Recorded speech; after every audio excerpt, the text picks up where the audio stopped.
Good evening, Chair Pro Tem Williams, ladies and gentlemen of the Commissioner Board. This is Bruce Paterson, Garwood, New Jersey. Resolution 185. This is giving Vigilant Systems of California $38,000 of UASI grant funds for an automatic license plate reader. I don't see a reason why you should have one. Why would the county need a license plate reader? Resolution 187. This is giving $110,000 of UASI grant funds to Muni Emergency Services of Pennsauken for providing specialized rope rescue equipment. I'll tell you, that's one expensive length of rope, is it not? No pun intended. Resolution 189. This is allowing our Union County Police to participate in obtaining Department of Defense equipment. Why can't we get a lot of this equipment we are buying from the DOD, like that length of rope, and et cetera, or whatever else is buried in that $48 million you plan to borrow next meeting? Resolution 190. That's giving $200,000 to Lara Gavilsko Funeral Home in Rahway for 1 year of livery services. The $200,000 sounds very excessive. What's the purpose of this, and how is this $200,000 in non-competitive contract determined? Resolution 192. This is approving subordinated revenue bonds for the Aries Linden project. This is involving the $50 million bonding, I guess, from the UCIA for the Linden Biosolids plant. Why is this not some kind of bond ordinance for the county if it is debt being taken on by the county? And who is guaranteeing this debt? Resolution 193. Why is the UCA taking over the construction of the privately owned Linden Biosolids plant? What happened to Riggs Distler, the general contractors from Cherry Hill? I have a feeling that thanks to the wasted incompetence found at the UCIA, this will probably turn into be another boondoggle. I see they tossed out ex-freeholder Sullivan from director of the UCIA, so I guess that's a good first step. I really need answers on this. Resolution 196. This is giving $106,000 to T&M Associates for, quote, review existing documentation and prepare a plan for site remediation at the Westfield County facility. This site was remediated and then paved over 10 years ago. However, this abuse would make sense when one sees that T&M had donated $94,000 to the commissioners and their cronies in 4 years. This really needs some clarification to avoid the appearance that it's just wasting our money. Resolution 200. This is giving your political donation buddy, Netta Architects, who had donated $96,000 in 4 years to yours and your crony campaigns, a sum of $58,000 to provide architectural services for renovation of Red Knot Restaurant. Now, I heard County Manager Oatman explain what it is, but what exactly is the problem with the restaurant? I mean, it's only been open 7 years, and isn't the tenant responsible for tenant fit-out? Resolution 204. This resolution wording is totally incomprehensible when you read it and really needs some clarification from someone because there's so many numbers in it and it doesn't make sense. But a question arises that it is amending last year's reso number 899, which was a not to exceed reso for $2.9 million to your buddy Royal Printing. Are you telling the public that you already spent the $2.9 million and need another amendment to up it to $3.1 million? If not, why is this not buried in the $2.9 million? Resolution 207 and 208 are two resolutions giving JCT Communications of Springfield a total of $1.5 million for network and telephone systems for 2 years. Why isn't this buried in the $48 million you plan to borrow and approve next meeting?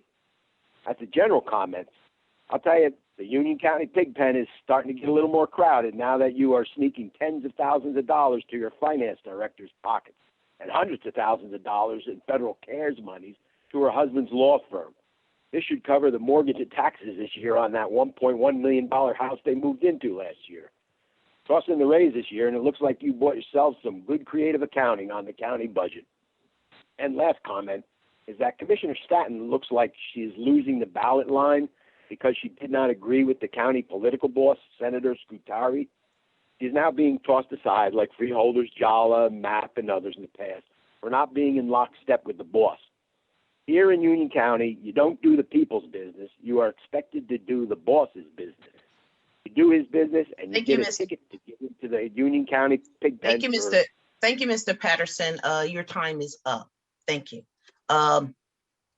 Before we get into any other additional comments, I would like to have the directors respond to the resolutions that Mr. Paterson brought up.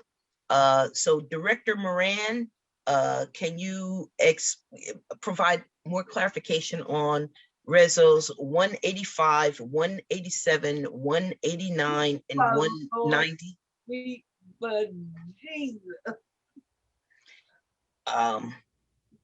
Certainly, Chair.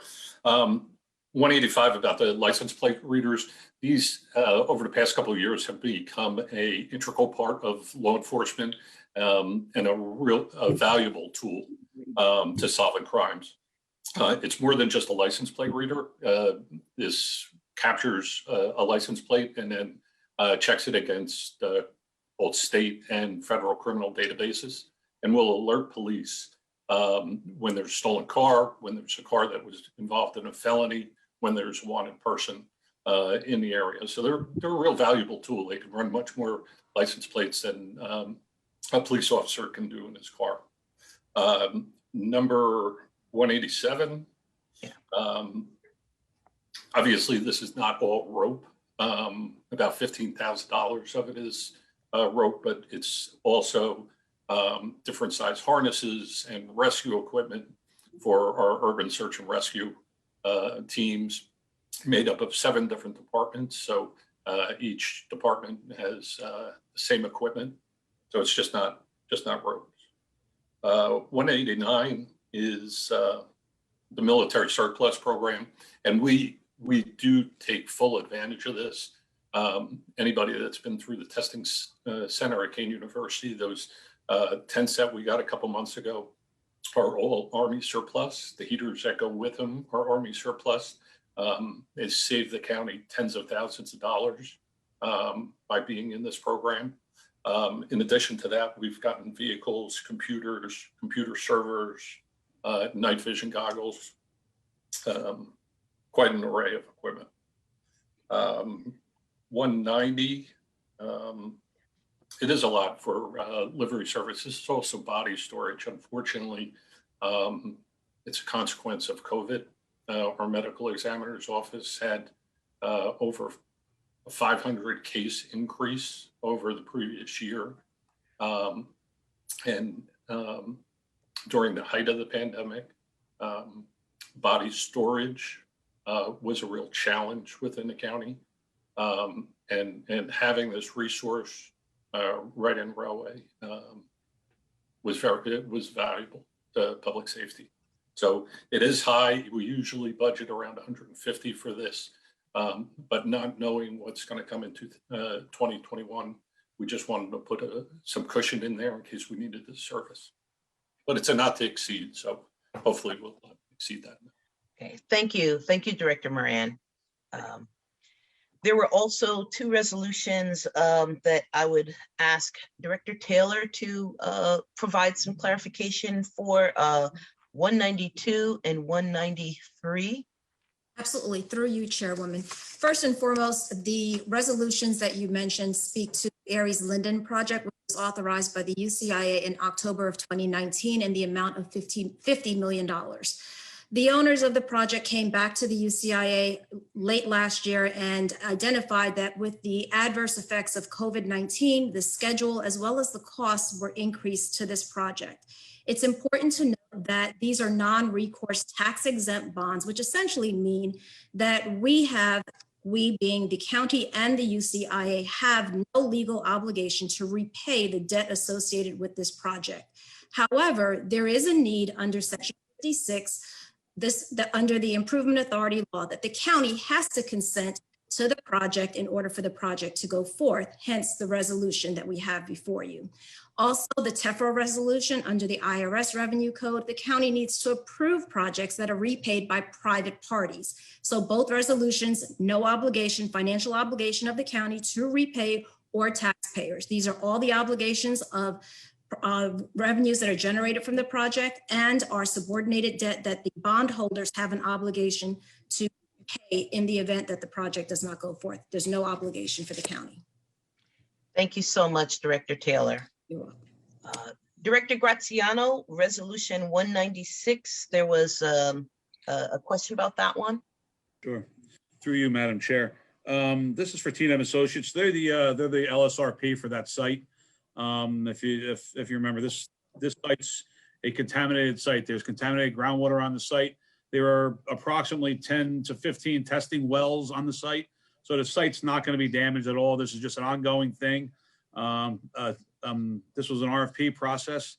T&M was the incumbent, so I expected them to be the least expensive since they have all the information on the site. It's their LSRP, and if you remember, the LSRP usually follows the site there. So there's multiple groundwater testing that has to be done on the site. Everything's done as per DEP regulations and guidelines. So this site has been under this type of contamination for at least, the last 15 years since I've been here, and it's going to continue for I don't know how many years until the site is non-contaminated, which could probably be, I have no idea, 50 years down the road. So this is going to have to continue on this site and then every other site that we have that has an LSRP and any sort of contamination wells that are there for testing. Thank you very much, Director Graziano. Hope that explains. Okay. Director Zuber, Resolution 200. I know that the county manager explained that there would be some renovations to the Red Knot. If you had anything to add, feel free to, or county manager, if you want to provide any further clarification, please do so. I can, Vice Chair. Thank you. No, it is not the tenant's responsibility. It is our building. We own it. So all improvements have to be made by us, much like the golf course. Kemper Sports runs it. But if we do changes or improvements, it's our building, our facility, our improvements. Got it. Thank you so much, You're welcome. county manager. Let's see, Resolution 204, County Clerk Rajapi, would you please provide a little bit more clarification on that? Certainly, Madam Chair. I'm happy to. The amendment to the Royal Printing contract includes a mandated cost of $16,000. The state has changed the language on the mail-in voter applications. So we are responsible for changing that. That cost is $16,000. The balance of it, the $89,000, is in the event that we will have an all vote by mail election in the primary and in November. The governor has not called it yet. If he should, I will need approximately $90,000 to print 127,000 bilingual ballots. And I'd like to add that the contract is really, when you break it down, it comes down to about $8.90 per voter in Union County. For 2 elections, I have 680,000 ballots. Of those, there are 60 to 80 different versions of the ballot. They are printed in 2 languages. So basically, I think $8.90 for each voter is really a bargain. Thank you very much, Madam Clerk, and appreciate the clarification. And then finally, it looks like we had 2 questions for Deputy County Manager Wagner, Rezos 207 and 208. Yes, through you, Chair. These 2 resolutions provide for our day-to-day needs for telephone repairs, cabling, security cameras, and our over 150 buildings that we have people occupying. It also allows us to offer a lower hourly rate for labor. The state contract rate is $175 an hour. This allows for $140 and $135, depending on which contract. That is allowed now to be offered through a shared service with 118 other governmental agencies throughout the county. They can use that pricing on our co-op. So it saves the whole state money. Okay. Thank you very much, Deputy County Manager. Let's see. Clerk of the Board, can you confirm whether there are any other members of the public joining us on our Zoom meeting?